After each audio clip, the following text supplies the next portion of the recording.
Assalomu alaykum ahli YouTube. Shu kungacha bizga juda ham ko'p savol bilan murojaat qilishadi. CRM tizimlari to'g'risida qanday foydalanamiz, o'zi nima, sotuv bo'limiga qanaqa foydasi tegadi, qanaqa qilib sotuv bo'limini sotuvlarni oshirish mumkin. Shu bo'yicha gaplashamiz. Ismim Azamat.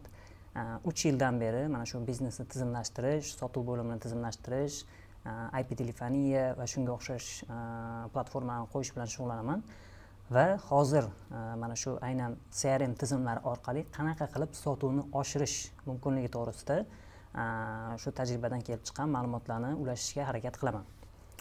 Xo'p, video ozgina uzunroq bo'lishi mumkin, shuning uchun bemalol o'rnashib olib, yoningizga nimadir maydalashgan nimadir olib tomosha qilishni boshlasanglar, bu video shu CRM tizimlaridan foydalanadigan va foydalanmoqchi bo'lib yurgan va har xil CRM tizimlarini, ya'ni faqat bir xil emas, har xil CRM tizimlarini foydalanadigan biznes egalari yoki bo'lmasam sotuv bo'limi boshliqlariga foydali bo'ladi degan umiddaman. Hammasi haqida umumiy ma'lumot beramiz. Xo'p, asosiy slaydda ko'rsatib beraman, ya'ni qanaqa qilish kerak. Demak, bo'lmasam biz boshladik. Ekranda ko'rib turishimiz mumkin. CRM tizimlari orqali savdoni qanday oshirish mumkin. Xo'p, bu yerda 3 ta asosiy yo'nalish bor. Birinchisi bu mijoz murojaat qilgan paytida o'sha murojaatni ushlab qolish, ya'ni sразу ushlab qolish va u bilan ishlashda davom ettirib ketish. Ikkinchisi o'sha mijoz kelib tushgandan keyin unga sifatli xizmat ko'rsatish va xodimlarning samaradorligini o'shanga qarab yaxshilash. Va uchinchi bo'limi bu o'z ustida ishlash, ya'ni o'sha mijozga xizmat ko'rsatgandan keyin o'sha xizmat sifati qanaqa bo'ldi va uni qanaqa oshirish mumkin, nima xato qilindi, o'shalar orqali, o'z ustida ishlash orqali sotuvlarni oshirish. Bu mana shu etaplarga CRM yordam beradi va buni hozir ko'rib chiqamiz. Xo'p, demak, murojaatlar bilan tezlik bilan ishlash va mijozni ushlab qolish nimaga muhim degan birinchi bo'limni ko'rib chiqamiz. Xo'p, nima uchun mijozga tezda javob berish va uni ushlab qolish muhim? Sababi bugungi kunda mana bu vitrina degan narsa o'zgargan. Vitrinani bu yerda ko'chma ma'noda olingan. Vitrina nima? Xo'p, vitrina nimaligi to'g'risida va nima uchun o'zgarganligi to'g'risida qisqacha gaplashamiz. Buni hozir bitta tur agentlik misolida ko'rishimiz mumkin. Endi eng sodda nima deydi, ko'rsatishga qulay bo'lgan sohalardan biri. Xo'p, qaranglar. Oldin biznesda masalan mijozlar kompaniya to'g'risida qayerdan ma'lumot olgan? Asosan ijtimoiy tarmoqlar rivojlanmagan, internet saytlari rivojlanmagan paytda mana bunaqangi ma'lumot olishgan. Ya'ni o'sha biznes joylashgan ofisning ko'chasidan o'tib ketayotgan paytda uni tashqi reklamalardan asosiy ko'rib olgan. Masalan, travel agency yozilgan, bunaqangi rasmlar qo'yilgan, nimalar qo'yilgan, har xil bannerlar qo'yilgan va odamlar o'sha reklama, ya'ni tashqi reklama orqali biznes haqida ma'lumot olishgan, telefon raqamlarini olishgan. Xo'p, endi bunaqa holatda sotish ancha oson bo'lgan. Nimaga? Chunki masalan o'sha territoriyadagi odamlar faqat o'sha nima deydi, sayyohlik agentligiga borishgan va borishi o'zi uchun ham masalan odam yoki yarim kunini ajratish kerak bo'lgan yoki bir kunini ajratish kerak bo'lgan, o'shani hisobiga u shunchaki bormagan yoki haqiqatdan ham o'sha mahsulot unga kerak va o'sha puli bor, sotib olishga tayyor bo'lib borgan. Biznes egasi unga shunchaki to'g'ri narxda va o'sha xohishiga to'g'ri keladigan mahsulotni shunchaki taklif qilishini o'zi yetarli bo'lgan. Chunki potensial mijoz u o'zini vaqtini, boshqa ishlarini chetga surib ofisga boryapti va unga to'g'ri o'sha o'ziga kerakli mahsulot taklif qilinsa bo'ldi. Puli yetishini oladi. Endi shunchaki puli yo'q odam ham o'zini boshqa ishlarini yig'ishtirib, masalan, o'sha sayyohlik agentini eshigini ochib kirmaydi. O'shaning uchun oldin sotish ancha qulay bo'lgan. Ya'ni tashqi reklama zo'r bo'lsa, tashqi ko'rinish, o'sha ofisning ichki tashqi ko'rinishi zo'r bo'lsa, uni savdosi ham yaxshi bo'lgan va lokatsiyasiga ham bog'liq bo'lgan. Ya'ni odam ko'p joyga joylashtiriladigan bo'lsa, uni savdosi zo'r bo'lgan. O'shaning uchun ham joyga qarab ofislarning ham narxi juda ham keskin farq qilgan. Lekin hozir, aynan hozirgi kunda biznes egalari o'sha vitrinani mijozni oldiga olib kelib qo'yishdi. Ya'ni ijtimoiy tarmoqlar bu bizani kundalik hayotda o'sha kim bilandir o'tirib gaplashib o'tiradigan joyimiz bo'ladi va reklamalar o'sha yergacha kirib bordi va mijozni mahsulot to'g'risidagi oladigan ma'lumotini imkoniyati kengaydi. Ya'ni mijozni oldin faqatgina bitta tovar turgan bo'lsa vitrinada, endi juda ham ko'p tovar bor. Ya'ni ijtimoiy tarmoqda, masalan, ijtimoiy tarmoq qanaqa ishlaydi? Siz Google'ga nimadir yozadigan bo'lsangiz, masalan, sayohat yoki mana bunga sayohat deb ma'lumot kiritadigan bo'lsangiz, Instagram buni eslab qoladi va siz Instagramga qaytib kirishingiz bilan o'sha sayohat bilan bog'liq, tur agentliklar bilan bog'liq reklamalar sizdan ketma-ket chiqib keladi. Va asosiysi, eng e'tibor beradigan joyi, bu yoqda bitta reklama chiqmaydi sizda. Bir nechta reklama ketma-ket chiqib boraveradi. Va mijoz xohlagan bittasiga kirib, ustiga bosib nimadir yozadigan bo'lsa, unga siz 1-2 sekund ichida javob, ya'ni tezda javob bermaydigan bo'lsangiz, u keyingisiga o'tkazaveradi. Keyingisiga o'tkazib, keyingisiga qanaqadir savol so'raydi, masalan, narxlar necha pul, mana bunaqangi joyga imkoniyatlar bormi? Va bu yoqda kim birinchi bo'lib mijozga javob beradigan bo'lsa, mijoz katta ehtimol bilan o'sha tur agentlik bilan ishlaydi. Ya'ni bu yoqda javob berish tezligi oldingiga nisbatan ancha o'zgargan.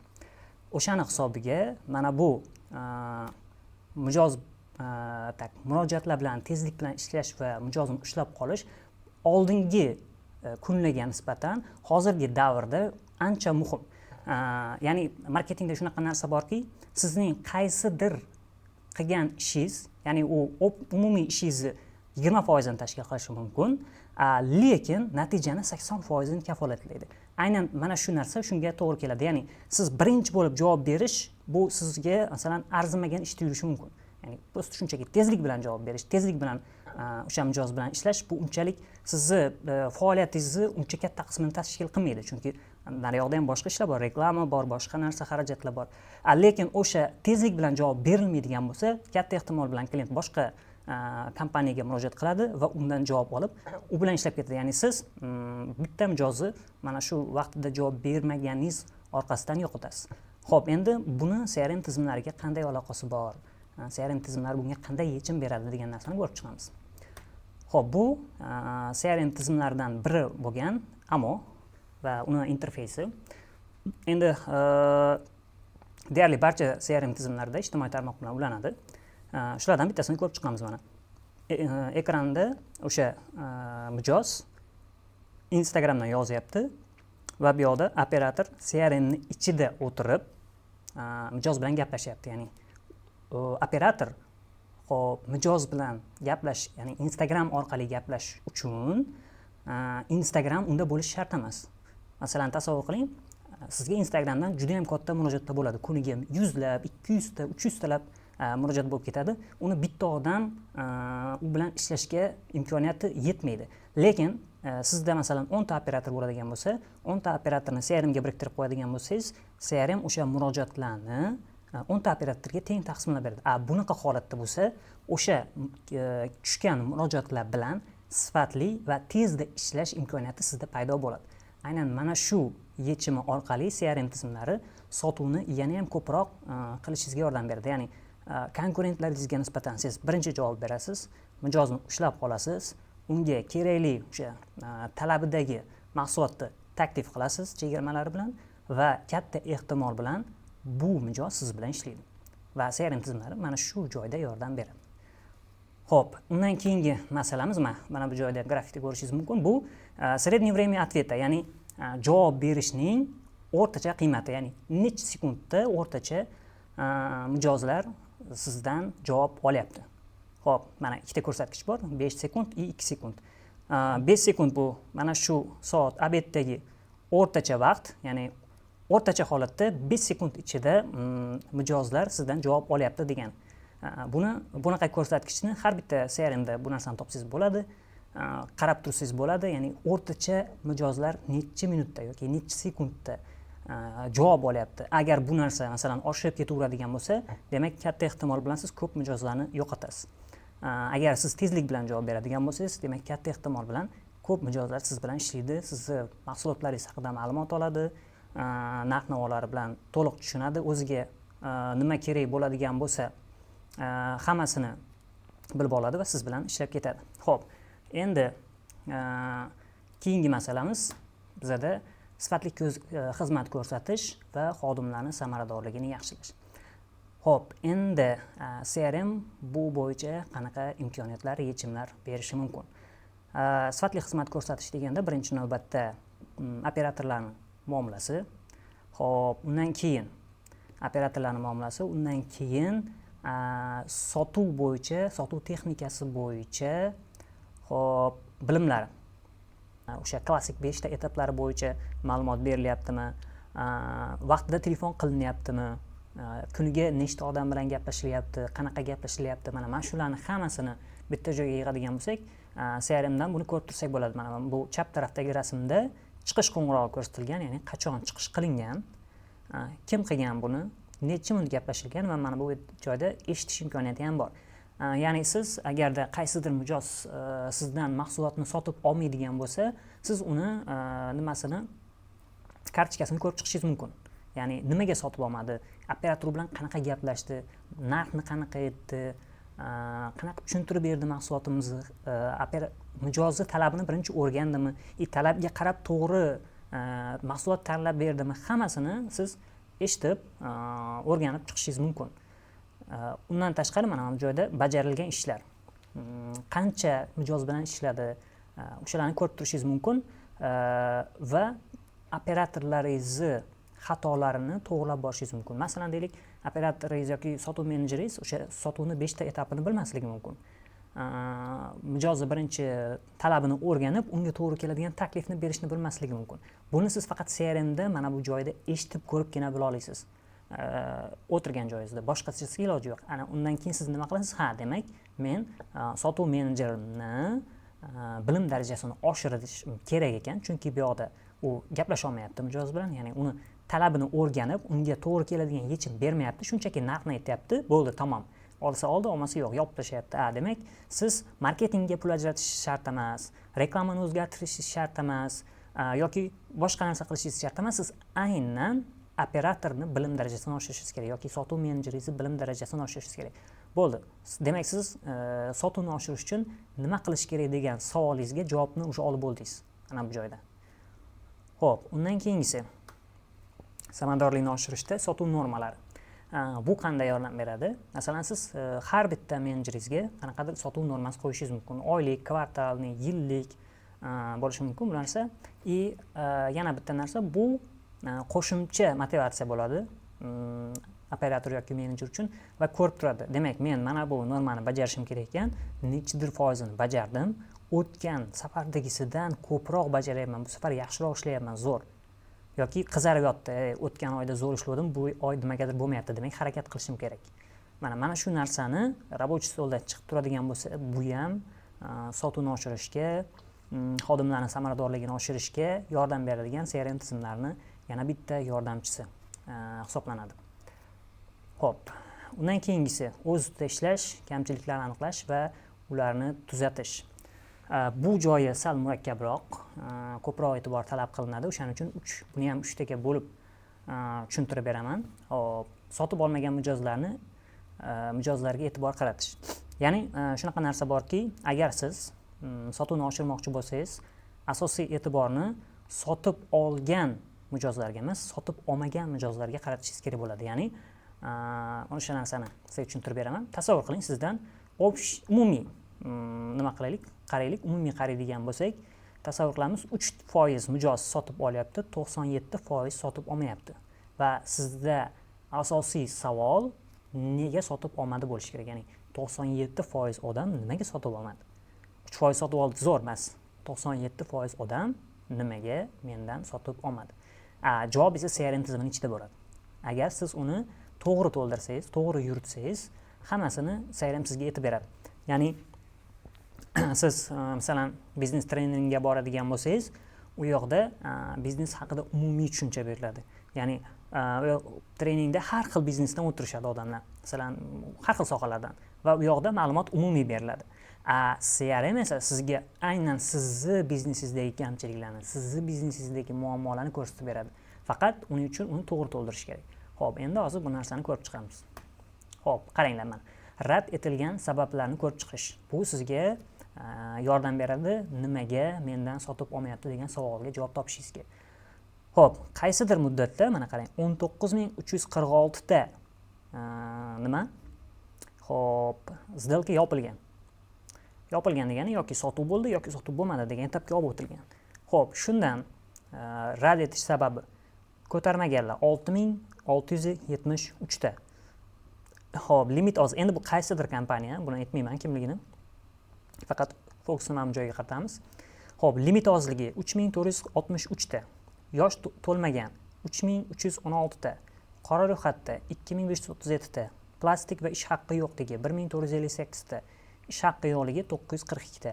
Xo'p, endi bu yoqdan nimani ko'rib olishimiz mumkin? Birinchi e'tiborni qaratadigan joyi qaysi birida eng ko'p? Ya'ni qaysi sabab bizda eng ko'p takrorlanyapti va shunga biz nima yechimimiz bor?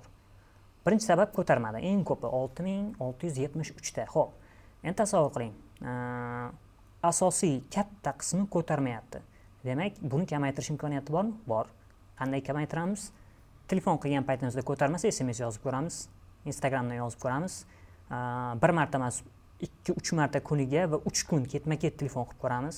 Bir vaqt o'zida bir nechta telefon nomerdan telefon qilib ko'ramiz, ya'ni bitta raqamdan shunday chiqib, masalan, siz 55 likdan chiqishingiz mumkin, mijoz kompaniyadan deb shunday yopib qo'yish mumkin. Endi nima qilasiz? 93 likdan, 91 likdan qilib ko'rasiz. SMS yuborib ko'rasiz, Telegramdan yozib ko'rasiz, hamma yo'llarni qilib ko'rasiz va o'shandan keyin natijani bemalol solishtirsangiz bo'ladi. Mana bu ko'tarmadilarning soni уже kamayishni boshlaydi. Siz ya'ni bitta istochnik, ya'ni bitta yo'nalishda unga chiqmadingizda, hammasini sinab ko'rdingiz. SMS yozib ko'rdingiz, ketdan Telegramdan yozib ko'rdingiz, undan keyin boshqa raqamdan chiqib ko'rdingiz. O'shanda ham ko'tarmasa, demakda u ko'tarmadiga tushadi. Lekin agar o'shandan keyin ham ko'taradigan bo'lsa, qaysidir etapda yoki javob beradigan bo'lsa, keyingi bosqichga u o'tadi va mana bu ko'tarmadi sababini soni kamayadi. Demak, ko'targanlarga sotish imkoniyatimiz bor. Demak, u o'zidan o'zi sekin sotuvni ko'tarishga olib keladi. Keyingisi, xo'p, limit ozligi. Xo'p, demak, limitimiz kam. Nima qilishimiz mumkin? Endi bitta joy bor. Men ishonmayman.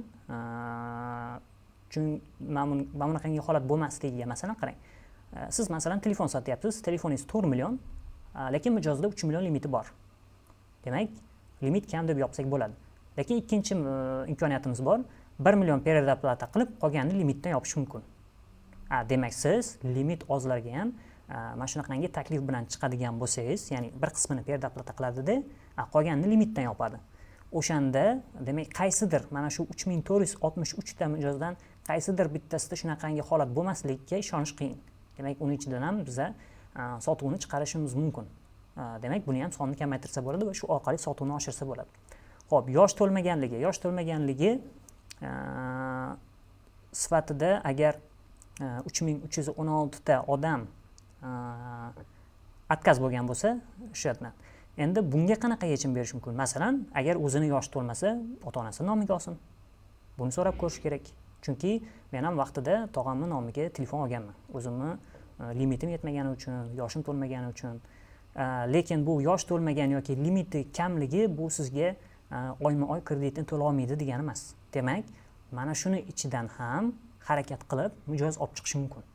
Ya'ni hech qanaqangi marketing strategiya, marketing xarajatini o'zgartirmasdan shu yerni o'zidan ham biz nima qilyapmiz? Imkoniyat qidiryapmiz. Xo'p, qora ro'yxat bunga bir narsa deyish qiyin va plastik va ish haqqi yo'qligi mana 1458 ta odam, ya'ni katta kolичество bu. Plastik va ish haqqi yo'qligi hisobiga sizdan mahsulot ola olmayapti. Lekin bugungi kunda bu narsa menimcha unchalik muammo emas. Plastik va ish haqqi yo'qligi holatida ham qanaqadir kredit yoki boshqa narsalar chiqish imkoniyati bor. Demak, siz mana shu muammoni agar hal qila olsangiz, endi ish haqqi yo'qligi yoki plastik kartasi yo'qligi bu kredit to'la olmaydi degani emas. Unda pul bor, imkoniyat bor. Shunchaki u masalan o'zini daromadi to'g'risidagi ma'lumotlarni taqdim qilmagan. Davlatga, soliq idoralariga taqdim qilmagan, lekin uni daromadi bor va u bemalol o'sha siz sotayotgan telefoningizni kreditga olib yoki siz sotmoqchi bo'lgan maishiy texnikangiz bo'ladimi, pilisos bo'ladimi, boshqa narsani kreditga olib oyma-oy yopishga imkoniyat bor. Faqat hujjatda yo'q. Demak, siz nima qilishingiz kerak? Mana shu plastik va ish haqqi yo'q mijozlaringiz uchun ham qanaqadir sharoit qilib qo'ysangiz, demak siz mana bu joydagi qo'shimcha 1458 ta mijozni qaysidir qismini qaytarishingiz mumkin. Mana bu sizdagi mana bu ko'rinib turgan narsa muammo va siz unga yechim hozir o'ylab chiqyapsiz mana. Ko'rdingizmi? O'shalarni hal qiladigan bo'lsangiz, qaysidir mijozlaringiz sizga qaytadi. Keyingi safarga shu narsalarni hisobga oladigan bo'lsangiz, mana bu yerda mana bu joyda yig'ilgan 6000 emas, masalan 6673 ta emas, masalan bu yerda 3000 ta qolishi mumkin.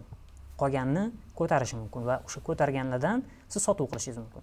Xo'p, limiti oz, 3463 ta turibdi, lekin siz shuni masalan 2000 tasini qoldirib 1400 tasiga qanaqadir yo'llar bilan sotuv qilishingiz mumkin. Masalan, ota-onasining nomiga bo'ladi, akasining nomiga bo'lar, masalan, to'g'rimi?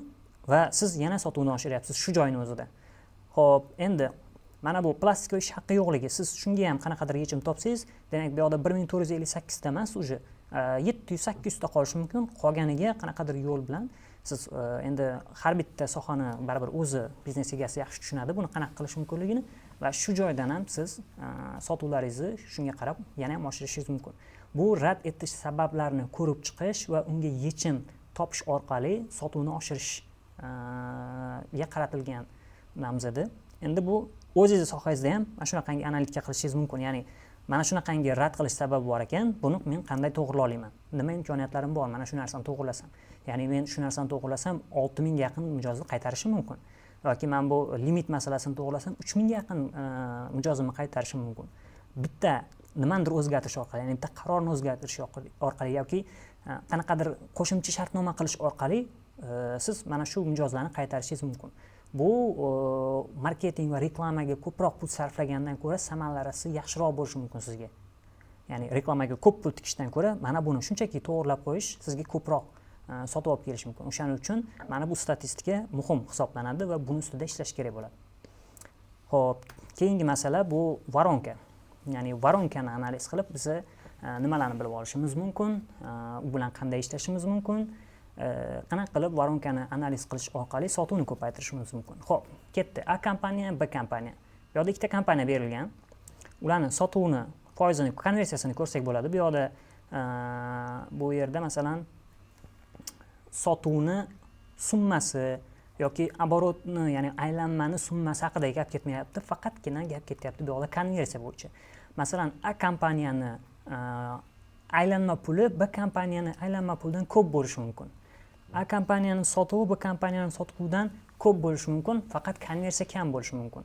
Shunaqa holatlar bo'lishi mumkin. Endi biznes egasi sifatida agar men A kompaniyaning rahbari bo'lsam, birinchi navbatda men konversiyani oshirishga harakat qilaman. Sotuvni oshirish uchun men konversiyani oshirishga harakat qilaman. Bu osonroq.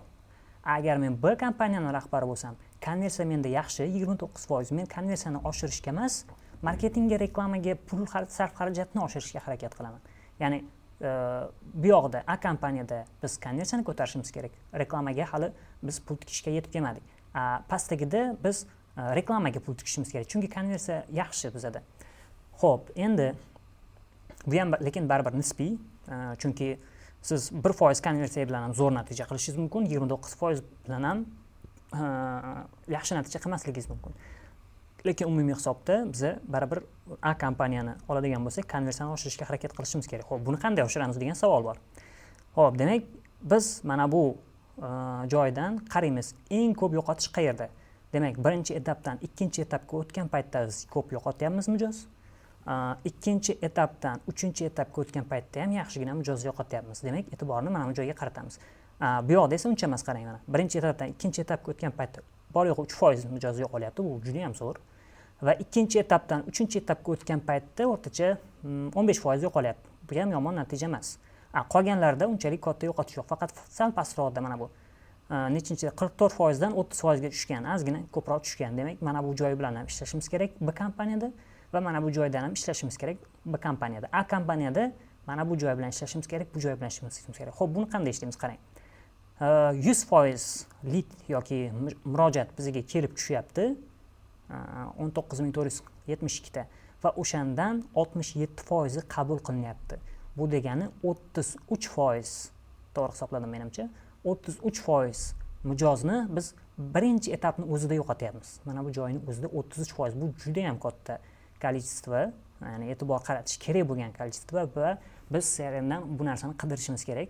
Kerak bo'lsa o'sha birinchi etapni o'zidan mana bu etapga tushayotgan mijozlarni alohida ajratib olib, yopilish sabablari, operator bilan qanday gaplashyapti, necha marta telefon qilyapti unga, telefon qilib qanaqa ma'lumot beryapti, hammasini tekshirib chiqishimiz kerak. Va o'shanda siz umumiy xulosaga kelasiz, nimaga 33% mijoz mana bu joyda yo'qolyapti. Sizda CRM ichida ma'lumot bo'ladi agar uni to'g'ri to'ldirsangiz. Xo'p, endi qabul qilinyapti. Mana qabul qilinyapti va bog'lanildiga mana necha foiz yo'qolyapti? Tak, o'rtacha 45% yo'qolyapti. Ya'ni yarmi mana bu joyda yo'q bo'lib ketyapti. Bu ancha e'tibor qaratish kerak bo'lgan sonlar. Ya'ni biz tekshirishimiz kerak. Mana bu qabul qilingan, mana bu bog'lanildiga o'tgan paytda qabul qilindimi o'zidan to'g'ri muvaffaqiyatsiz yakunlandiga tushgan kartochkalarni bir nechtasini ochib ko'rishimiz kerak. U nimaga tushdi? Qaysi sabab bilan tushdi? Kim gaplashdi u bilan? Qanday gaplashdi? O'zi gaplashdimi, yo'qmi? Necha marta telefon qilib ko'rdi? SMS yozib ko'rdimi? Telegramdan yozib ko'rdimi? Harakat qilib ko'rdimi o'sha bog'lanishga? Va agar sizda o'sha bitta, ikkita savollarga yo'q degan javob bo'lsa, uni haga o'zgartirish kerak. Ya'ni harakatlarni sonini ko'paytirish kerak. Bir marta telefon qilib ko'rsin, 3 marta telefon qilib ko'rsin, ko'tarmasa, 3 kun yana ketma-ket telefon qilib ko'rsin, ketidan SMS yozib ko'rsin, Telegramdan yozib ko'rsin, xullas harakat qilsin. Va mana bu foizni ko'tarsin. Ya'ni siz har doim mana bu joyda haqida o'ylashingiz kerak emas. Ya'ni bu juda ham qiyin. Mana bu joyni primoy to'g'rilash. Siz mana bundan bunga o'tishni birinchi hal qilishingiz kerak. Foizini ko'taramiz. Keyin bundan bunga o'tish foizini ko'taramiz va o'z-o'zidan mana bu joy sekin-sekin ko'tariladi. Ya'ni asosiy fokus bu yoqda, lekin qilinadigan ish mana bu yoqda yotibdi. Xo'p. Endi B kompaniya bo'yicha oladigan bo'lsak, faqat mana bu joyda ozgina muammo bor va mana bu joyda ozgina muammo bor. Demak, buni ham ozgina qarab qo'ysak, foydadan xoli bo'lmaydi. Lekin bu yoqda mana buni ko'tarmasak bo'lmaydi. Demak, voronkadan, ya'ni sotuv voronkasidan biza shu narsalarni ko'rib olishimiz mumkin. Ya'ni sotuv voronkasini tuzishdan asosiy maqsad o'zi aslida biz biznesni qaysi joyda mijoz yo'qotyapmiz. Ya'ni mana bu joygacha yoki mana bu sotuvgacha yetib kelgan paytda mana ko'ryapsizmi, mana ko'rsatib beryapti mana. Biza deyapti, mana bu birinchi etapdan deyapti 33% mijoz yo'qotyapmiz deb turib CRM sizga aytib beryapti. Ya'ni o'sha mijoz kelib tushgandan boshlab biz katta kolleksiyani yo'qotib qo'yamiz deb turib CRM sizga aytib beryapti. Demak, siz o'zidan savol paydo bo'lish kerak. Nimaga? Ya'ni nimaga o'sha birinchi etapning o'zidan shuncha mijoz yo'qotyapman? Nimaga bog'lanib bo'lmayapti? 22%, demak 78% odam bilan bog'lanib bo'lmayapti. 78%, 50%, hech bo'lmaganda 50% ham emas. Ya'ni 78% bu juda ham katta. Hech bo'lmaganda yarim bo'lganda ham o'ylab ko'rish mumkin edi. Mijozlar ko'tarmayapti, telefon ko'tarmayapti, bog'lanib bo'lmayapti degan narsani o'ylab ko'rish mumkin. Lekin 78% bu ancha yuqori ko'rsatkich va buni ustida lekin ishlash kerak bo'ladi. Xo'p, demak, umumiy voronkani analizi, sotuv voronkasini analizi va u yoqdan nima bilib olish mumkinligini ikkita kompaniya misolida mana solishtirib ko'rsanglar, o'zingiz ham ko'rsangiz bo'ladi. Mana qarang, 100 dan shundoq 67 ga tushyapti va shundoq 22 ga tushib qolyapti. Va 22 dan 16 ga. Ko'rdingizmi? Bu yoqda mana bu. Mana shu bog'lanildiga kelgandan keyin uje yo'qotishlar kamayyapti va ma'lumot bergandan keyin 14% yo'qolyapti shartnomaga o'tish uchun. Demak, agar mana bu 100% dan 97% ga biz bog'lana olsak, mana bu qancha bo'lishi mumkin taxminan? Xo'p, 40% ni olib tashlaydigan bo'lsak, hech bo'lmaganda bu yoqda ham 40% qolishi kerak. Mana bu joyda uje 40% dan 30%, ya'ni bog'lanildini 2 barobar oshirsak, taxminan bu yoq ham 2 barobar oshirib, mana bu sotuv muvaffaqiyatli hech bo'lmaganda 2 barobar oshishi kerak. Ya'ni 126 ta shartnoma emas, uje 250 ta shartnoma bo'lishi kerak. Mana bu foizni oshirishni hisobiga.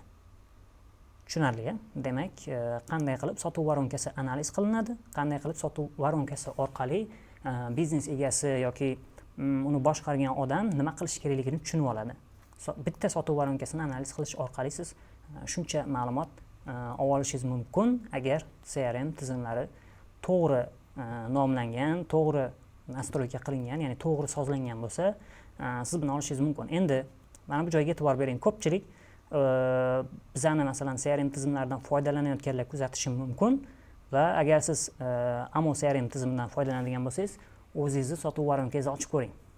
U yoqda qanaqa holat? Sizda ham A kompaniya bo'yichami holat yoki B kompaniya bo'yichami? Agar sizda ham A kompaniya bo'yicha bo'ladigan bo'lsa, mana bu voronkalaringizni analiz qilib chiqing. Nima qilishingiz mumkin? Qayerda ko'p mijoz yo'qotyapsiz? Nima uchun o'sha mijoz yo'qolyapti? Masalan, mana bu birinchi etapdan to'g'ri tushayotgan bo'lsa, o'sha mijozlar kartochkasini alohida ochib ko'rishingiz mumkin. Nima uchun bu to'g'ridan to'g'ri bu yoqqa tushyapti? Necha marta telefon qilindi bunga? O'zi telefon qilindimi? Telefon qilib turib yoki telefon qilmasdan shundoq ish ko'payib ketgani uchun zakritka tashlab qo'yishyaptimi? Shunaqa holatlar ham bo'lishi mumkin. Masalan, xo'p, soat 5 bo'ldi. Operator uyga ketish kerak, lekin hamma zaявkani обработка qilib, ya'ni hamma zaявka bilan ishlab ketish kerak. Uni nima qiladi? 2-3tasi bilan ishlaydi, 3-4tasini zakritiga shunday yopib, mana deydi, bugun hamma ishni qilib bo'ldim deydi, ketib qoladi. Bunaqa holatlar ham bo'lishi mumkin. O'shaning uchun mana bu narsa, mana bu ko'rsatkichlarni har doim inobatga olish kerak va uni ustida ishlash kerak bo'ladi. Xo'p, menimcha sotuv bo'limi yoki umuman mana shu CRM tizimlari bo'yicha qanday qilib sotuvni oshirish uchun qanaqangi ko'rsatkichlarga e'tibor berish to'g'risida ozgina bo'lsa ham ma'lumot bera oldim. Sababi bu yoqda hali qilinadigan ishlar ko'p, lekin sizga asosiy, ya'ni eng birlamchi e'tibor qaratish mumkin bo'lgan joylarni ko'rsatdim. Ya'ni tezda ma'lumot olishingiz mumkin bo'lgan joylar. Undan tashqari chuqurroq analizlar bor. Ya'ni uni ichiga kirib ko'proq analiz qilish imkoniyatlari bor. Buni xudo xolasa keyingi videolarimizda harakat qilamiz olib chiqishga. Xo'p, demak yakuniy xulosa nimadan iborat? CRM tizimlari bu sizni biznesingizni ko'zgu hisoblanadi. Agar CRM tizimlari tartibli, hammasi joy-joyida, ma'lumotlar to'liq kiritilgan va o'sha o'z tartibida ishlangan bo'lsa, demak sizni biznesingiz tartibli ketyapti. Agar CRM tizimlari, sotuv bo'limizdagi CRM tizimi pala-partish, ma'lumotlar chala, yaxshi to'ldirilmagan bo'ladigan bo'lsa, bu CRMdan emas, bu sizni ish yuritishingizdan, ya'ni sizni biznesingiz ham xuddi shunaqa pala-partish ketyapti degan. Ya'ni siz o'z biznesingiz qanaqa ketayotganini CRMdan ko'rib olsangiz bo'ladi. Va o'sha nimalarni to'g'irlash orqali, ya'ni joy-joyga qo'yish orqali va mana shu videoda ko'rsatilgan ko'rsatkichlarga e'tibor berish orqali sotuvingizni yaxshigina oshirish imkoniyatingiz bor. Hop, video foydali bo'ldi degan umiddaman. Yoqqan bo'lsa like bosib qo'yasiz. Qanaqadir fikr, savol bo'ladigan bo'lsa kommentariyaga yozib qo'yishingiz mumkin. Maksimal darajada javob berishga harakat qilamiz. Va agarda sizda ham shu CRM tizimlaridan foydalanish istagi yoki CRM tizimingizni qanaqadir noto'g'ri ishlayotgan bo'lsa, uni ko'rib chiqish, qanaqadir tavsiyalar berish kerak bo'lib qoladigan bo'lsa, CRM tizimlarini o'rnatish kerak bo'lib qoladigan bo'lsa, bizga bemalol murojaat qilib qo'ysangiz bo'ladi. Videoni tagida biza murojaat uchun telefon raqamlar bog'lanish uchun hamma sharoitlarni qilib qo'yamiz. Xudo xolasa bemalol bog'lanishingiz mumkin. Bugungi video bo'yicha berishimiz kerak bo'lgan ma'lumotlar shular edi. E'tiboringiz uchun rahmat. Vaqt ajratganingiz uchun, o'zingiz uchun foydali ma'lumotlarni oldingiz degan umiddaman. Salomat bo'lasizlar.